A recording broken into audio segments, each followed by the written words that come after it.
Voilà, il est 10 heures, on va pouvoir démarrer. Donc déjà, bonjour à toutes et à tous. Merci pour votre présence. Une matinée qui, voilà, vous le savez, va être consacrée au juste emballage. Alors merci à tous et à toutes d'être présents déjà sur place ici à Lyon pour le salon Prod'Pack. Merci aussi à toutes celles et à ceux qui assistent à cette matinée de conférence en direct via le site internet du salon Prod'Pack. Donc présence sur place et présence à travers le site internet. Alors, comme je l'ai dit, on va parler aujourd'hui du juste emballage. Le juste emballage, c'est effectivement qu'est-ce que c'est aujourd'hui que le juste emballage? Comment est-ce qu'on développe ça dans une entreprise? Comment les chefs d'entreprise effectivement peuvent développer du juste emballage pour leurs entreprises? Quels sont les différents développements qu'il peut y avoir autour de ça? Pas mal de sujets, vous allez le voir au cours de cette matinée, dont on va développer tous ensemble, dont on va parler tous ensemble. Et je vous propose déjà de commencer ce matin par 2 conférences. Dans une vingtaine de minutes, c'est Gauthier Massip de Citeo qui viendra nous expliquer effectivement le cadre réglementaire et législatif de cette question du juste emballage, comment est-ce que ça fonctionne. Et tout de suite, on va avoir le plaisir de démarrer avec Isabelle Keffer de Nielsen IQ. Voilà, Isabelle, bonjour. Voilà, alors viens, alors par contre tu n'as pas de micro, alors on va te donner un micro.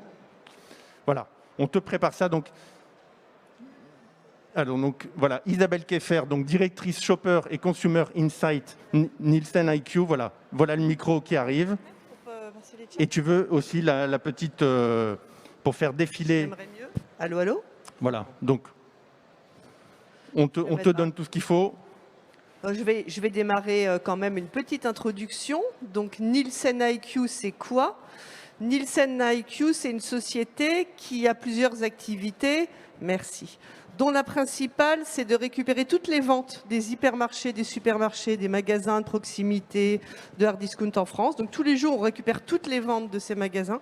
Donc on sait tout ce qui a été vendu ou acheté par les consommateurs. On peut faire derrière des parts de marché, on peut regarder l'évolution des marchés, etc. On a aussi un panel de consommateurs, donc 14 000 foyers, qui déclarent toutes les semaines ce qu'ils achètent dans ces circuits. Donc ça nous permet de connaître le profil sociodémographique des acheteurs d'une marque ou d'une catégorie.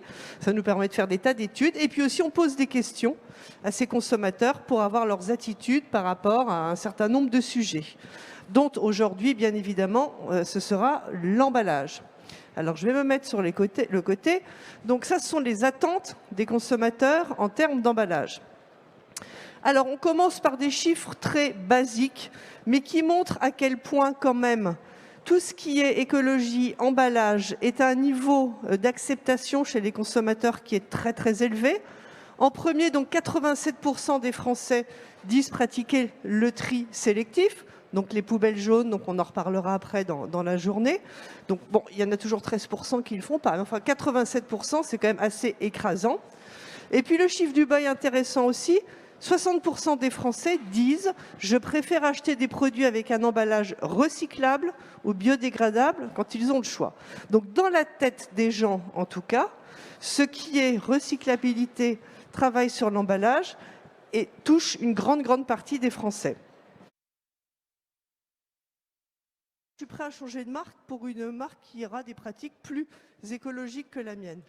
Mais 9% seulement des Français, et là c'est quand même le nerf de la guerre, disent « Je suis tout à fait d'accord pour payer plus cher des produits équitables respectant l'environnement ». Plus cher, l'argent, donc toujours le prix qui est derrière. Et pour revenir à mes innovations, on a pris ici quelques innovations qui sont un peu plus centrées sur l'écologie ou les emballages. Regardez le niveau de chiffre d'affaires de ces innovations. Ici, on est au bout de 6 mois, non, même 12 mois de lancement. Que ce soit Colgate, brosse à dents bambou, Signal Switch, on peut juste changer le bout du manche, Nesquik Eco-Recharge, on est sur des chiffres d'affaires qui n'ont rien à voir avec les grosses innovations que je vous ai montrées tout à l'heure. Tout ça pour dire que centrer une innovation juste sur l'écologie fait que derrière, on aura un chiffre d'affaires qui sera beaucoup moins important que si c'est le plaisir, par exemple, derrière. Bon, ça c'est une autre façon de montrer les choses. Les innovations plutôt écologiques, en tout cas avec un travail sur l'emballage, ça c'est leur niveau de vente par rapport, ici en vert clair, à des innovations standards. Vous voyez que ça tourne moins. Donc autrement dit, si on centre un produit sur son emballage, on va vendre moins que si on avait une innovation classique basée sur autre chose. Ça, c'est le même type de diagnostic d'ailleurs qu'on a aussi, par exemple, sur les produits bio. Quand on lance un produit bio, on sait qu'il va moins bien tourner, on va moins bien se vendre qu'un produit conventionnel. Donc il faut l'avoir en tête. Il faut peut-être que l'emballage, le travail sur l'emballage, soit un plus sur un produit qui va être bon par ailleurs ou qui va être une réelle innovation. Bon, qui achète ce type d'innovation quand même plus écologique? C'est plutôt des familles, c'est plutôt des gens avec des revenus dans la moyenne, qui habitent plutôt agglomération parisienne. Donc ça, c'est le profil encore une fois, des gens qui achètent des innovations plus écologiques. Donc là, on n'a pas forcément le pouvoir d'achat, mais qui est très élevé, mais il faut voir que les gens qui achètent des innovations, c'est souvent d'abord ce type de profil avant que ça se diffuse dans l'ensemble de la population. Donc, et j'en finirai avec ce chart, ce que je voulais faire passer comme message, c'est clair que les Français attendent un travail sur les emballages de la part des entreprises, notamment sur l'aspect recyclable, puisque eux font le boulot de recycler, donc ils aimeraient bien que les entreprises aussi participent à cette cause commune. Si sur une catégorie, le leader impulse la démarche, alors toutes les marques vont se lancer à la suite et le marché va vite basculer sur un total emballage plus recyclé. Mais le gros point négatif, en tout cas le nerf de la guerre, c'est le prix. Chaque fois qu'un produit augmente son prix, il va perdre des consommateurs en cours de route, donc il va vendre moins. Donc plus le changement va être discret, sous réserve que ce soit possible, parce qu'on sait bien que ça peut coûter plus cher de travailler avec d'autres matériaux d'emballage ou d'améliorer la recyclabilité du produit. En tout cas, plus le changement va être discret, avec un niveau de prix proche de celui d'avant, et plus le produit va continuer à se vendre bien, et ce sera un succès. Et il faut quand même savoir que si des fabricants lancent des gammes 100% écologiques, qui sont par exemple bio et locales, avec un emballage recyclé, et plus d'autres caractéristiques derrière, il ne faut pas s'attendre à des volumes énormes. Par contre, en termes de marge, ça peut être mieux. Donc voilà, si l'emballage, le changement se fait de façon neutre et moins perceptible auprès des consommateurs, à ce moment-là, il n'y aura aucun effet négatif sur les consommateurs. Voilà, j'en ai fini. Merci beaucoup Isabelle. On peut l'applaudir, hein? Merci. En plus, tu as tenu le timing de manière parfaite. Alors, on l'a vu avec ta présentation, effectivement, les consommateurs, évidemment, sont pour la réduction des emballages. En même temps, si ça leur demande de payer un peu plus, là, on hésite un peu plus, hein, ça coince un peu. Si ce sont des produits sur qui investissent, qui consomment autour de la réduction des emballages, on se rend compte que finalement, ça marche peut-être un peu moins que les autres innovations. Donc, c'est quand même pas super encourageant. Hein. Il y a quand même encore des freins, hein, il semble. Dans la tête, les gens sont prêts, mais leur portefeuille n'est pas prêt. Voilà. Mais enfin, il faut quand même savoir qu'en France, il y a un Français sur deux, de toute façon, qui a du mal à boucler ses fins de mois. Donc, il en reste un sur deux qui pourrait se préoccuper de tout ça, parmi lesquels la moitié n'ont pas grand-chose à faire. Donc, finalement, il va falloir attendre ou que le pouvoir d'achat augmente fortement, ou que voilà, cette sensibilité encore s'accroisse. Mais elle est déjà là.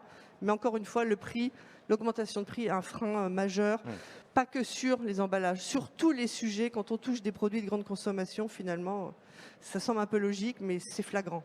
Il y a de bonnes intentions, mais bon. Alors, peut-être une ou deux questions pour Isabelle. Avez-vous des questions à lui poser? Donc, sur cette intervention, on l'a vu, entre ce que les consommateurs déclarent, les bonnes intentions, et puis ce qu'ils sont prêts à faire concrètement, comme l'a dit Isabelle, hein, quand il y a le portefeuille qui est en question. C'est un peu plus tiède, on va dire. Absolument. Des questions?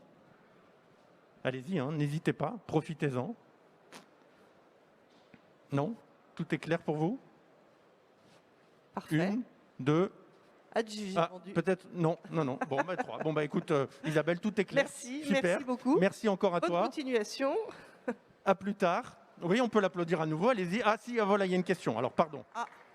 Je passe. Allez-y.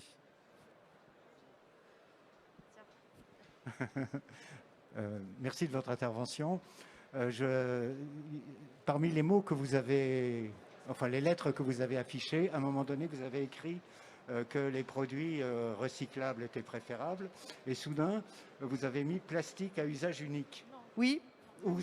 Mais vous avez fait la confusion, en mon avis, dans votre présentation. le mot plastique est instantanément décrit comme un usage unique, alors que c'est le matériau le plus recyclable de toute la bande. Si vous regardiez votre présentation. Oui. Et du Ouais, coup, oui. derrière ce que vous C'est voulez gênant dire, parce que d'autres matériaux sont davantage à usage unique que le oui, le on avait matière cité plastique. cet exemple-là, effectivement. On Mais aurait c'est peut-être dommage pu en parce que lister d'autres. voilà, il faudrait en mettre d'autres parce que Enfin, l'idée surtout, c'était montrer principalement que la notion de recyclabilité l'emportait sur tout le reste. Après, on aurait pu mettre d'autres, ce qu'on appelle d'autres questions, mais bon, on avait choisi celui-ci. De toute façon, dès que vous mettez le mot D'accord. plastique quelque part, tout le monde hurle. Donc, ça, vous c'est- êtes tombé sur une sensibilité plus forte. Merci. Voilà, les choses sont claires apparemment. Très bien, super, merci. Hop. Une autre question? Non? Ok, bon bah super. Bon bah Isabelle, encore une fois, merci beaucoup. C'était un plaisir de t'avoir avec nous sur le salon. On peut l'applaudir à nouveau. Voilà.